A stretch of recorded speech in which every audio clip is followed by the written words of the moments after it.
Hello everyone, welcome back to our channel Sony tech talks. ఈరోజు మనం parts of speech గురించి నేర్చుకుంటాము. అలాగే నా వీడియో ఫస్ట్ టైం చూసినట్టయితే సబ్స్క్రైబ్ చేసుకోండి, లైక్ చేయండి, షేర్ చేయండి. ఏమైనా డౌట్స్ ఉంటే కామెంట్ చేయండి. ఇంకా ఆలస్యం చేయకుండా క్లాస్లోకి అయితే వెళ్ళిపోదాం. ఈరోజు మనం పార్ట్స్ ఆఫ్ స్పీచ్ అనే టాపిక్ గురించి నేర్చుకుందాం. పార్ట్స్ ఆఫ్ స్పీచ్ అంటే తెలుగులో మనకు భాషా భాగాలు. ఈ పార్ట్స్ ఆఫ్ స్పీచ్ ఇంగ్లీష్ లాంగ్వేజ్కి అనుగుణంగా వాటికి స్వభావానికి అనుగుణంగా వాటి చేసే పనికి ఆధారంగా ఉండి 8 భాగాలుగా విభజించబడ్డాయి. అవి ఏంటంటే noun, pronoun, adjective, verb, adverb, preposition, conjunction, interjection and also వాటితో పాటు ఆర్టికల్స్. ఈ 8 భాగాలుగా విభజించబడ్డాయి.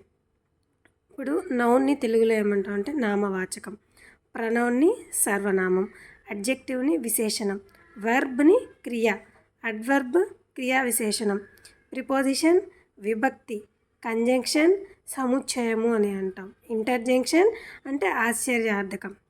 ఇప్పుడు చూడండి, మీరు ఈజీగా ఇలా గుర్తుపెట్టుకోవచ్చు. NPAVAPCI ఇలా గుర్తుపెట్టుకున్నట్టయితే ఈజీగా మనకు పార్ట్స్ ఆఫ్ స్పీచ్ అనేవి గుర్తుంటాయి.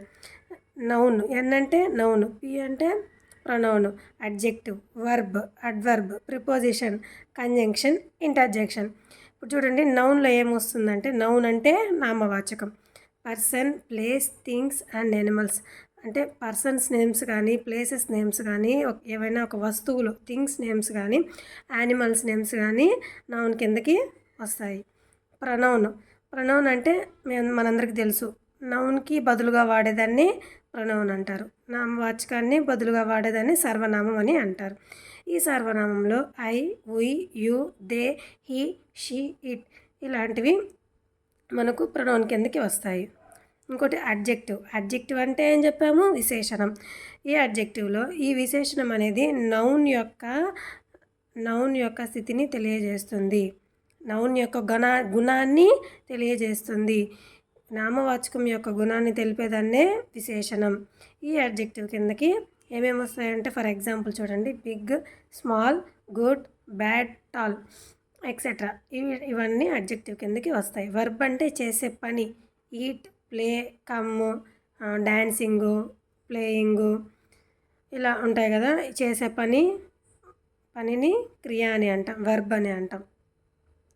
అడ్వర్బ్ అంటే ఇక్కడే ఉంది చూడండి, యాడ్ వర్బ్కి ఏదైనా పదం యాడ్ చేయడాన్నే అడ్వర్బ్, క్రియా విశేషణం.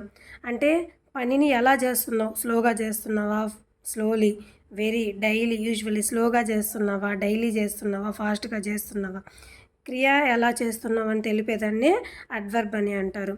Next preposition. తెలుగులో మనకు ప్రిపోజిషన్ అంటే విభక్తులు కొన్ని ఉన్నాయి అంటే మనకు విభక్తులు ఉన్నాయి కదండి. ఇప్పుడు ఇంగ్లీష్లో ప్రిపోజిషన్స్ వచ్చి ఆన్, ఇన్, అపాన్, బిలో.